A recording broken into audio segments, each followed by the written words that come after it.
এই সেই পিরামিড দাঁড়িয়ে আকাশের দিকে মাথা বাড়িয়ে ইতিহাস হয়ে আছে চিরকাল, ইতিহাস হয়ে আছে চিরকাল। ফেরাউন শুধু ভাবে রয় না, পৃথিবীতে কেউ স্থায়ী হয় না। ঠিক না বাঠি? বলেন ঠিক না বাঠি? বাবাজিরা ভাইরা আমার, এখন ইমাম মালিক রাহমাতুল্লাহ আলাইহি ওই মহিলাকে বিচারের কথা বলে দিলেন। মহিলার দুইটা বিচার। কয়টা বিচার? জোরে বলেন। দুইটা শাস্তি তার জন্য। এক নম্বর শাস্তি হলো 80 দড়া মারতে হবে।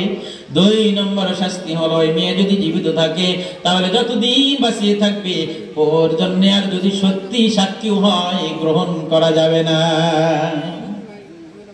আমার মিথ্যা সাক্ষী দিয়ে দিয়া কত মানুষকে ফাঁসি দিল, কত পায় না।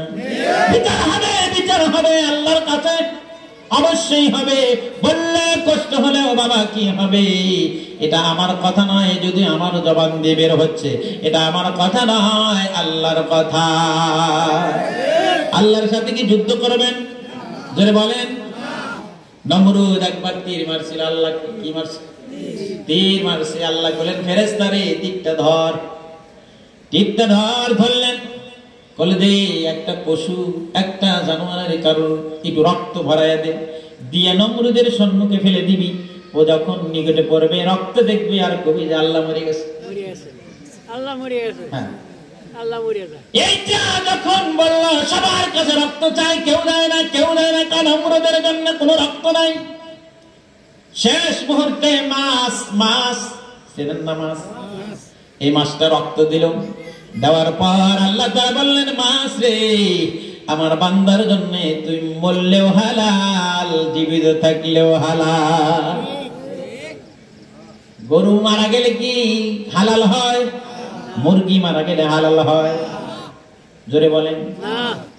যেগুলো হালাল পশু মারা গেলে হালাল হয় না, কিন্তু মাছ মারা গেলে হালাল এই জন্যই হয়। নাহার মানে রক্ত দিয়ে আল্লাহর পরিচয়টা দিয়ে বুঝাই দিয়েছে, কেউ দেয় নাই, আল্লাহ তাকে সম্মান করেছে। মাসরে আমি তোকে এতটুকু সম্মান করলাম, ইজ্জত দিলাম, আমার বান্দা বান্দির জন্য তুই মরলেও হালাল, তারা থাকলেও হালাল।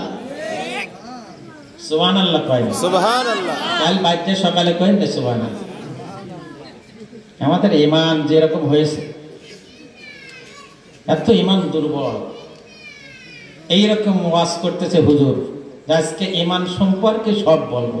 ঈমান আলী সামনে বসা, এখন ঈমান আলী চিন্তা করছে, আচ্ছা আমি দুপুরের সময় বিলের ভিতরে টয়লেট করিয়া কচুরির পালা দিয়া আমি টয়লেট সাফ করছি, হুজুর জানলে কেউ কেন?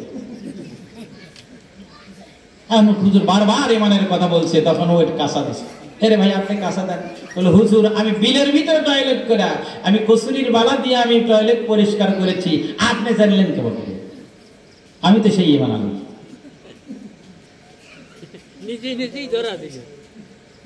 চিন্তা করেন, হাসির খোরাক হলো আমাদের ঈমান কিন্তু এই অবস্থা।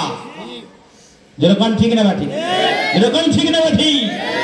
আজ এই ঈমানের অবস্থা হওয়ার কারণে আমরা যে অপরাধী, এই অপরাধ স্বীকার না করে আমরা খেপে যাই, গরম হই, তারপরে জুলুম করে নির্যাতন করি। যদি একটু নমনীত হই তাহলে আল্লাহ তাআলা আসমান থেকে আপনাকে মাফ করবে। নমনীত হতেই হবে, আল্লাহর কাছে সারেন্ডার হতেই হবে। কি বলেন ঠিক না ঠিক? আল্লাহ তাআলা বলেন, আমার গজব থেকে কিয়ামতের দিন পালাবির মানুষ পালানোর চেষ্টা করবি। আল্লাহ বলেন কাল্লা নাওয়াজার, কোথায় পালাবি, কোন জায়গায় পালাবি? ইলা রাব্বিকা ইয়াউমাইদিনিল মুস্তাকার, আমি রবের জায়গা ছাড়া পৃথিবীতে কোনো জায়গা নাই। আল্লাহ রাব্বুল আলামিন বলেন আন্নাল আরদা ইয়ারিসুহা মিন ইবাদিয়াস সালিহুন, আমার এই জমিনের মধ্যে আমার সালে বান্দা যারা তাদের জন্য এই জমিন, যারা আমার নাফরমানি করো, আমার নাশুকরিয়া করো, আমার প্রতি তোমরা জুলুম করো, নির্যাতন করো, আমার বান্দা বান্দির প্রতি, তোমাদের জন্য জমিন না, চলে যা, আমার জমিন ছেড়ে চলে যা। কোথায় যাবেন? ভারতে, ইন্ডিয়া, আমেরিকা, জমিনে যেখানেই যাবেন সেখানেই আল্লাহর জমিন।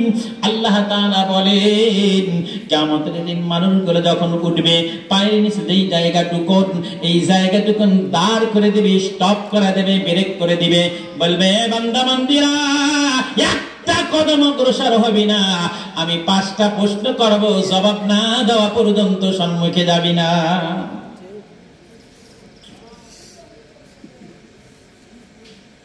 أول ما يحاسب به العبد يوم القيامة الصلاة। কিয়ামতের দিন সর্বপ্রথম আল্লাহ তাআলা হিসাব দিবেন আমাদের। এই যুবক, ও বাবাজিরা, ও বৃদ্ধরা, ও মা বোনেরা, কত নামাজ চলে গেল, কোনদিন চিন্তা করেন নাই যে এই নামাজের দাম কত?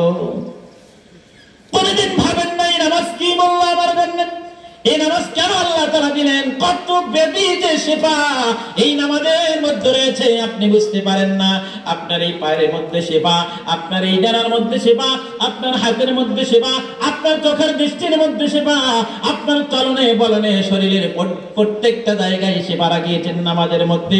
যদি আমরা নামাজের মতো নামাজ পড়তে পারি, নামাজে যখন সিজদায় যাই, আমরা সিজদায় যে বলি সুবহান রাব্বিয়াল আ'লা, বলি কি বলি না? জোরে বলেন, বলি কি বলি না?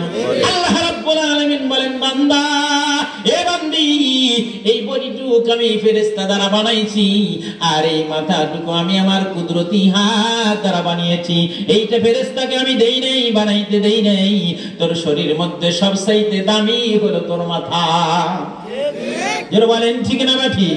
ও বাবাজিরা, ভাইরা আমার, এই দামি জিনিসটুকু দিয়া আমাদের নাক এবং কপাল জমিনের মধ্যে যখন ফালিয়ে ফেলিয়ে দেই, যখন জমিনের মধ্যে নয়া দেই, আমরা নিচু হয়ে যাই, অবনত হয়ে যাই, আমাদের শিরটা যখন মাটির মধ্যে চলে যায়, আল্লাহ রাব্বুল আলামিন বলেন বান্দা, এ বান্দি, এই মাটির মধ্যে তোর সিজদা পড়ে না, টাইলসের মধ্যে তোর সিজদা পড়ে না, আমার যে কুদরতি পা রয়েছে, সেই কুদরতি পায়ের মধ্যে তোর সিজদা পড়ে যায়। এ বান্দা বান্দি শোন, তুই শুনে নে, আমি ফেরেশতা নিয়ে গর্ব করি।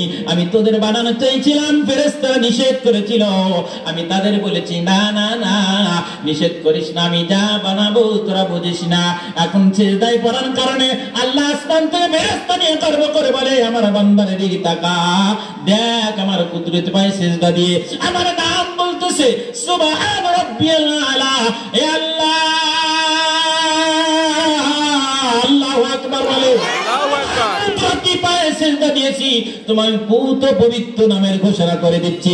এ ফেরেশতা, আমার নামের ঘোষণা যেই বান্দা বান্দি করে, তুই জেনে রাখ আমার বান্দা বান্দিকে এই আসমান জমিনে যত সম্পদ রয়েছে, যত কিছু রয়েছে, হীরা মানিক মুক্তা জহরা, যা কিছু আমি 7 আসমানের মধ্যে বানিয়েছি, সব চাইতে আমার বান্দার সিজদাকে আমি দামি মনে করলাম।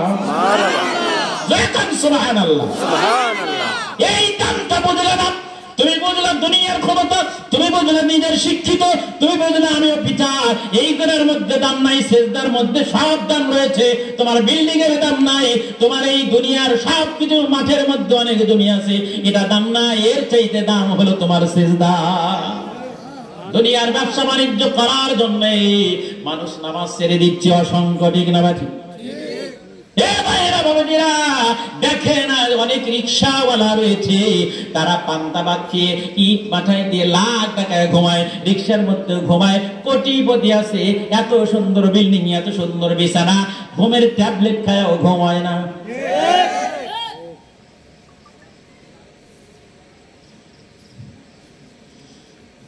বাবাজিরা, ভাইয়েরা, আমরা রাগ করতেছে, কষ্ট লাগছে, এইগুলো আমাদের শিক্ষা। এই যুবকেরা, আর কতদিন তোমরা, আর কতদিন তোমরা এই ফেসবুক থেকে জীবনটা শেষ করবা? তোমরা একটু চিন্তা করো, তোমরাই হলো সারা দুনিয়ার মধ্যে, এই যুবকেরাই হলো এই দুনিয়ার কর্ণধর, এই কর্ণধর নাই এই ইসলামকে জাগ্রত করতে পারে। যদি বলেন ঠিক না ঠিক? ওমর রাদিয়াল্লাহু তাআলা আনহু যখন তিনি যুবক, তাগড়া যুবক, ওই সময় যখন ইসলাম গ্রহণ করেছে, আল্লাহর নবী তখন প্রকাশ্যে নামাজ পড়েন নাই। আল্লাহর নবীর দরবারে গিয়ে যখন মুসলমান হয়ে গেলেন, মুসলমান হওয়ার পরপরই আল্লাহর নবী বসে করেছেন, ইয়া রাসূলুল্লাহ, আমি এতদিন দেখলাম আপনারা অপ্রকাশ্যে ঘরের ভিতরে, এখনো আপনারা তার ইবাদত করছেন, আজকে কি বাহিরে যাওয়া যায় না? কই ওমর দেরি আছে। বলি ইয়া রাসূলুল্লাহ, খাত্তাবের পর ওমর মুসলমান হয়েছে, এখনো যদি মক্কা মদিনার কোন কাফের, কোন বেঈমান যদি আমার বিরুদ্ধে তরবারি ধরে, আমি তার জন্য রাজি আছি। আর প্রকাশ্য নয়, এখনই নারায়ে তাকবীর দিয়া বাইতুল্লাহ শরীফে আমি এখনই আপনাকে নিয়ে নামাজ পড়ব। সুবহানাল্লাহ পড়ে, সুবহানাল্লাহ, বলেন সুবহানাল্লাহ। লিল্লাহি তাকবীর, আল্লাহু আকবার, লিল্লাহি তাকবীর, আল্লাহু আকবার। আজকের জলসার প্রধান বক্তা জিন্দাবাদ, জিন্দাবাদ। এ ভাই খিচুড়ি নাই? আছে আছে। তাহলে খারাপ দুর্বল হয়ে গেছে। আজকের জলসার প্রধান বক্তা জিন্দাবাদ, জিন্দাবাদ। গালাল গাজীর পক্ষ থেকে নারায়ে তাকবীর, আল্লাহু আকবার। এ ভাই বিচার কি করব? ঘটনার বিষয় কিন্তু আলেম যা এসে গেছে, বেয়াদবি হবে। 5 মিনিট কয়া ফুরো।